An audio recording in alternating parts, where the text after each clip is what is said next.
I recently sold all 20 of the Ace slabs that I graded across 3 separate shows here in the United States, and I wanted to give you my opinion on Ace and how liquid they are, how much they go for, and whether I think it is worth grading through Ace moving forward if you live in the United States.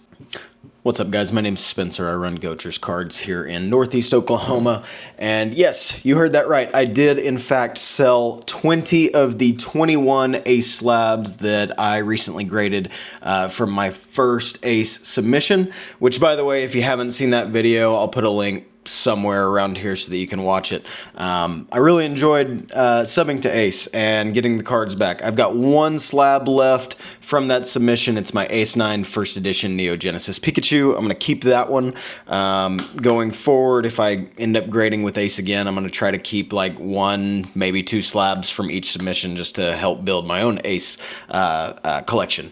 But I wanted to do a recap on how things went, because when I originally graded with Ace, I'll be frank with you all, the majority of my friends, the local community around here, everybody said I was crazy for wasting, $500 something on grading fees sending to Ace, and then all the money that I had tied up in the cards that I graded.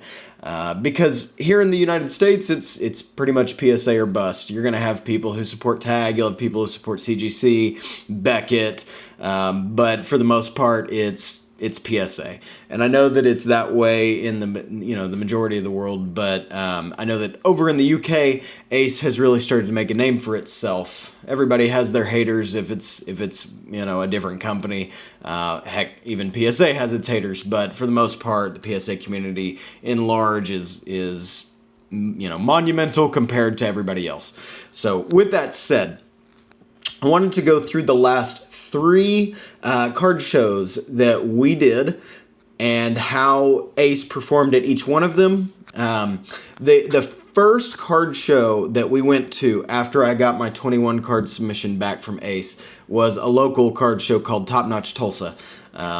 We went there and I ended up showing them all off. I had an entire case that was mostly dedicated to just Ace slabs, and I wanted to see what the local community thought of them. So I had a lot of people come out throughout the day who wanted to, hold them and ask questions. And I ended up having 3 Ace sales that weekend. So the first was our Ace 9 Flareon VMAX. It went for $20. Ace 8, I apologize. If I said Ace 9, it was Ace 8. We also ended up selling our Ace 9 Vaporeon V from Evolving Skies for $25. And then we sold an Ace 9 Mega Charizard XEX from Phantasmal Flames, the cheapest one, for $25. So was it a monumental success in terms of Ace slabs? I guess it depends on what your definition is. For me, I thought it was really cool seeing Ace slabs sell, but in total, it was about $70 across 3 slabs. It barely covered the grading fee, much less the the cards themselves. So no, it was not a success in terms of profit, that first show. But I did realize that at least here in the United States, Ace really hasn't made a name for itself yet, so the people who are going to buy it, in large part, are probably going to be people who see the slab, they see the card and the Ace label, they think it looks really cool, and they end up buying a cheap one to add to their personal collection. And I kind of figured that would be the case whenever I first sent the submission off. The very next weekend, we ended up going to 405 Card Hall in Oklahoma City, which is about an hour and 45 minutes from where I live. And we ended up selling 2 Ace slabs during that card show. Now, again, wasn't a lot of sales. However, it was the biggest card that we sent off for grading. And so Because of that, I considered the 405 Card Hall show in terms of ace slabs to be a monumental success.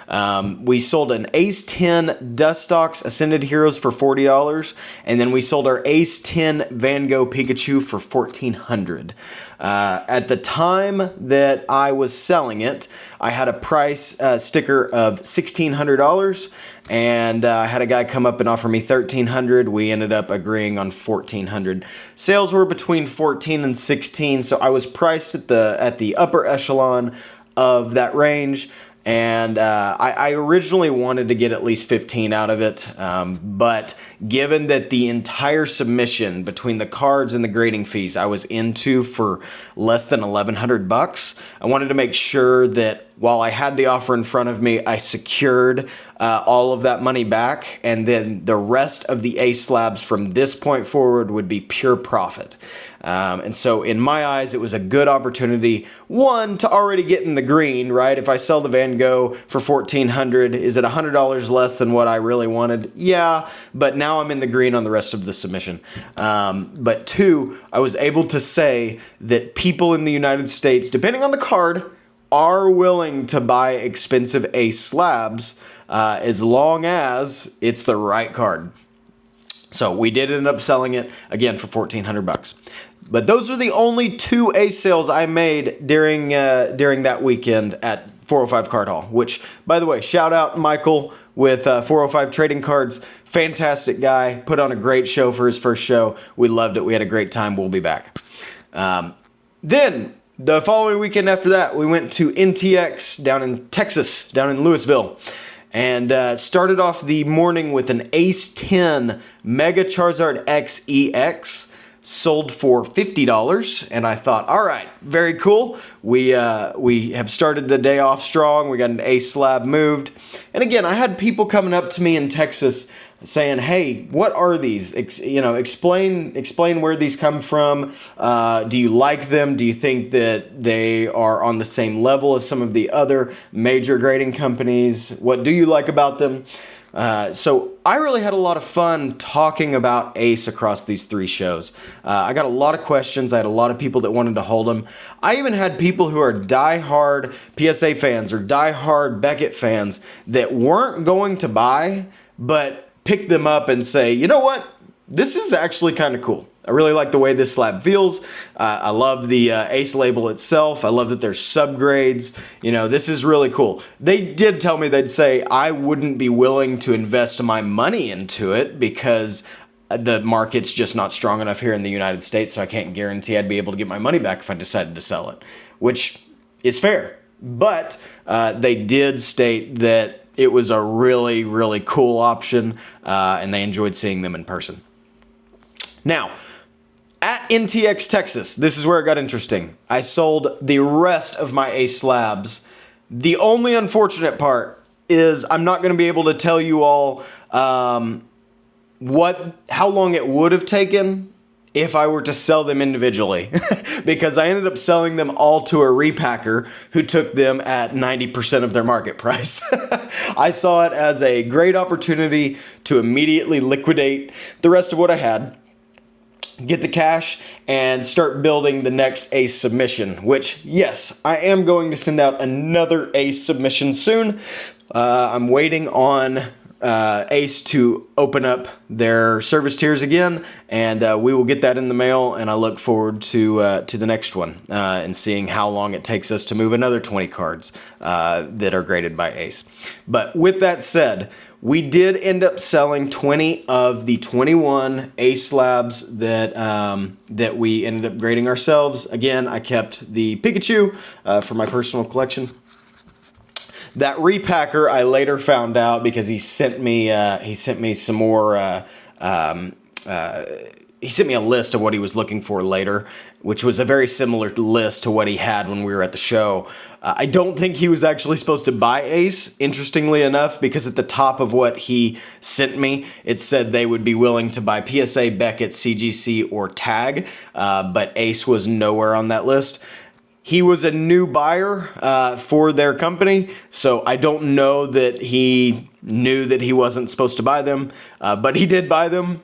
I believe that I could have sold them individually across, several shows in the coming months. But I will also say, up until the point that we got to Texas, the only expensive ace slab that I sold, and by expensive, I'm going to coin it like $100 or more, was the Van Gogh. All of the other ace slabs that I ended up selling at the other shows were $50 or under individually. So something to consider if you are going to grade with ace and then try to sell them here in the United States. From my experience, most people wanted the cheaper options and they were willing to buy them. It was an option that people were willing to spend money on. The unfortunate part was I can't say that they were willing to spend more than... Actually, I can't say they were more than willing to spend $50 on an ace slab for my table, except for the guy who bought the Van Gogh, and then the guy who bought all the rest of my slabs doing the repacking business. Now, I would like to go a tad bit into what I love, and then some stuff that I would change, and then we'll wrap this video up. So, a couple things I love. I love the subgrades. I've always been a big fan of Beckett because of that. I think that having subgrades allows you to look a card over, explore why it maybe got the grade that it did, but I also think it just looks classy. Now, subgrades aren't on the labels themselves, but you can scan the back of the card and pull it up, and it will show it to you. I really like the ability to buy the grade report if you choose to. I have not bought the grade report for a card yet, but I did end up getting an Ace 8 on my Flareon VMAX, which I thought was going to 10 out. And so I was considering buying the grade report, but it was only a $20 slab and I just didn't want to put any more money into it. So I decided not to. But it's cool that that is an option because, for example, if I would have gotten a 9 on the Van Gogh, I would have thought, that's interesting. This is an expensive card. I would really like to know why it got the grade that it did, right? So that being an option is very nice. I also am a big fan of the slabs themselves. They're very heavy, high quality. They're crystal clear. If you've never held one before, these things are they're sturdy. I mean, really sturdy. So I really enjoy that. Now, it can make your case very heavy. I had one half of a row filled with ace slabs, and it made my entire Zion roller feel like a brick wall, but they are very nice. And then, obviously, the ace label, I love it. I'm with you all. It makes the card stand out. It separates ace from the rest of the pack in terms of label quality. I am a big fan of the ace label. Now, let's get into some things that I might change if I had the opportunity. Nobody's asking me. They're not going to ask me. But these are some things that I would consider changing if I was ace. I'd get rid of the base label and the color match label. I'm just going to throw it out there that I have no idea if that's going to be a hot topic or not.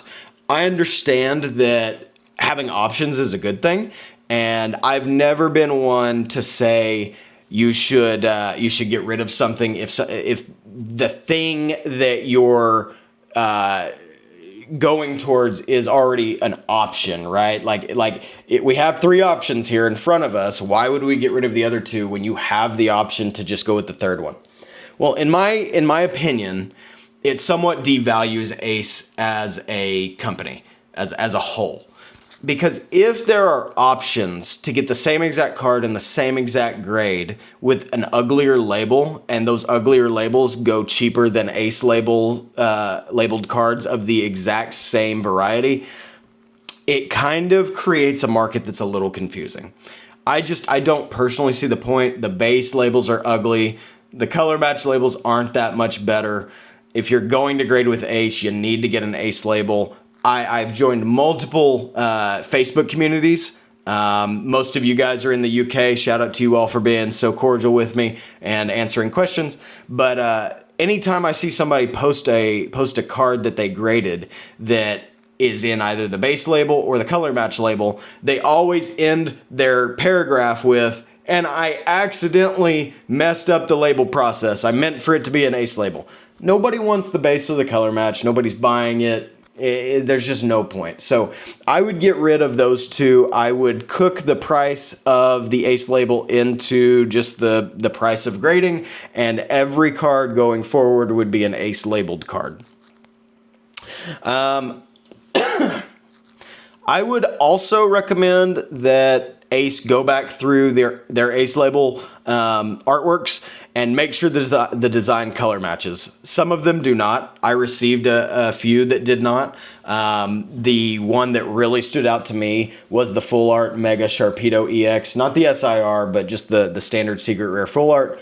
That card, as it sits, is very yellow and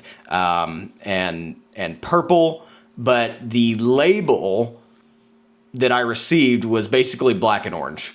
It just didn't look good with the artwork itself. It just didn't match very well. And I know that there are others out there that are similar to that. So I would just go through and check that out. Maybe try to fix it. I know that puts already graded cards in a tough position. But for me,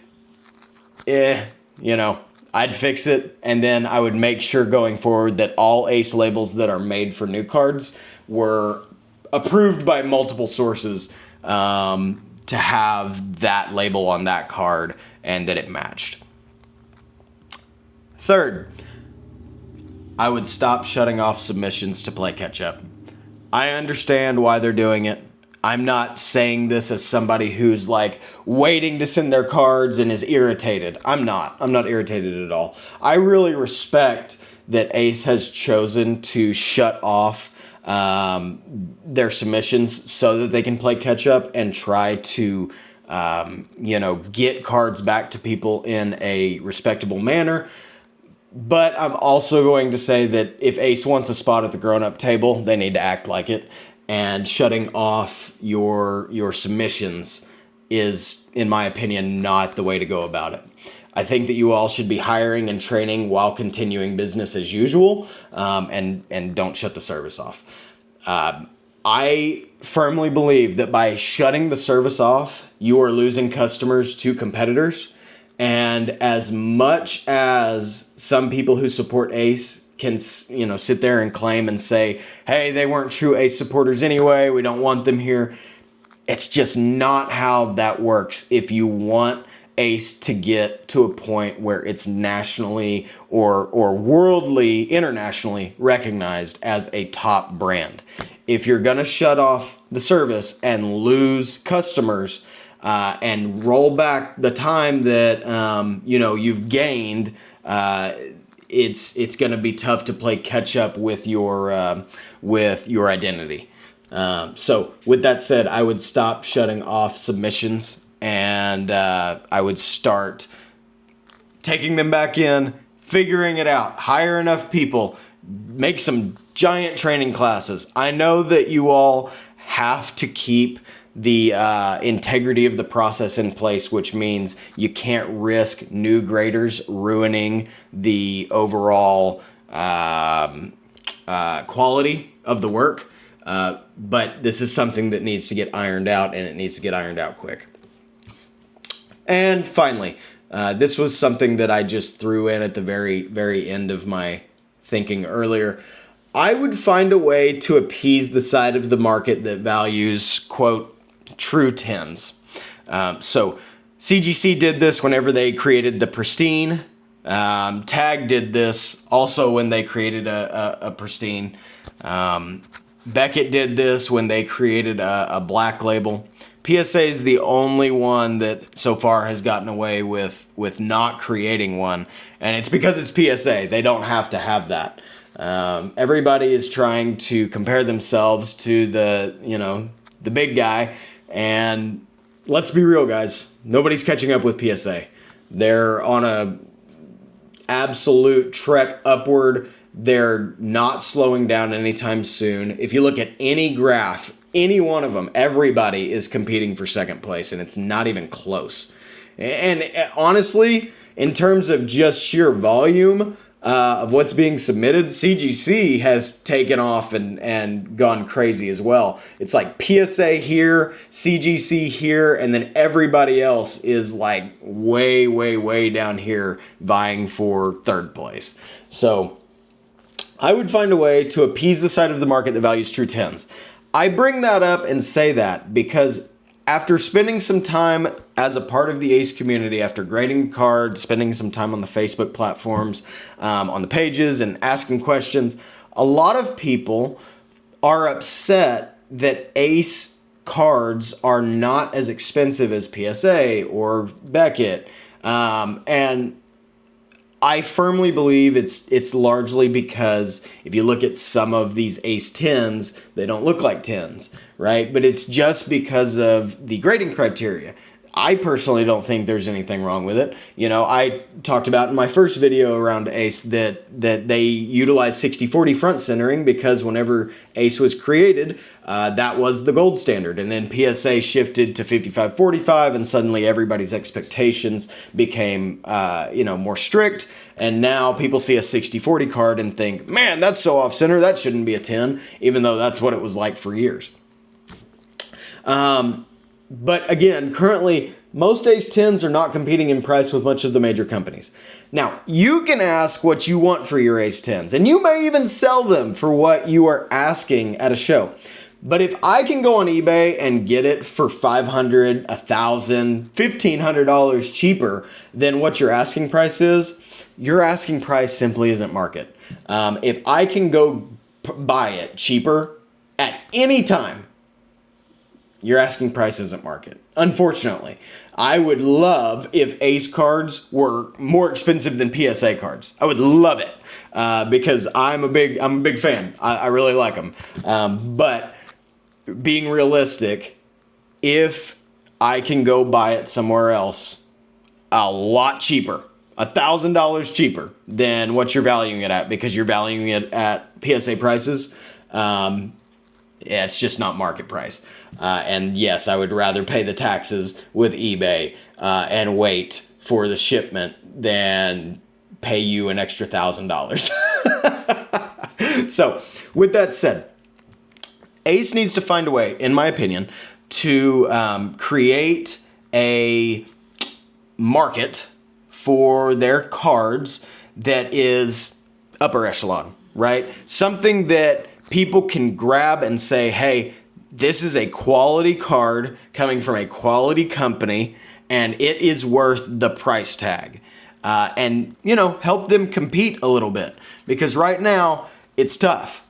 Told you all I sold that Ace 10 Van Gogh for $1,400. When I sold it, right, at the time that I made the video prior, they were going for $2,500 to $2,700. By the time that I sold it, in a PSA 10. In a PSA 10, Van Goghs were going between $2,500 and $2,700. By the time I sold my Ace 10 for $1,400, they were going for $3,000 to $3,200. So I sold the Ace 10 for less than half of the PSA 10. But if you went on eBay, you could buy a Van Gogh for $1,500 or $1,600 US dollars. And so with that said, taking $1,400, was it a little less than I wanted to take? Yeah, sure. But it really wasn't that far off. It was a little bit of a deal for the guy who was buying it for me, or from me. So again, with that said, I would try to find a way to make a market for people who collect high end, for people who want the perfect 10. That is part of what, in my opinion, has kept CGC alive. Pristine 10s, the labels look amazing, and even though the market's not as liquid as PSA 10s, people look at it and say, this is a valuable card because this is a quality card. Whereas CGC regular 10s, they PSA 8s, PSA 9s, the quality's really just not there, and so people don't value them nearly as much. And I think that at the moment, that is Ace 10's ceiling, is similar to a CGC normal Gym 10. And I don't know how viable it is going forward for them if they stay on that trajectory. So with that said, guys, I have an entirely new submission lined up and ready to go. I'm waiting on Ace to open those doors and allow them in. But I really appreciate all of you that watched from across the pond and here in the US. But looking at the analytics of the last video, it was a lot of UK guys. So again, thank you so much for watching. Leave your comments down below. I'd love to read through them and respond back. If you have any questions for me, feel free to reach out to me on Facebook or Instagram. I'm on there all the time. Follow my pages. We're doing shows every week, except at the moment we're on about a month break, but we're doing shows almost every week after that. And I really look forward to hearing from you all. Thank you so much for watching another episode of GOATcher's Cards, and we will see you next time. Peace!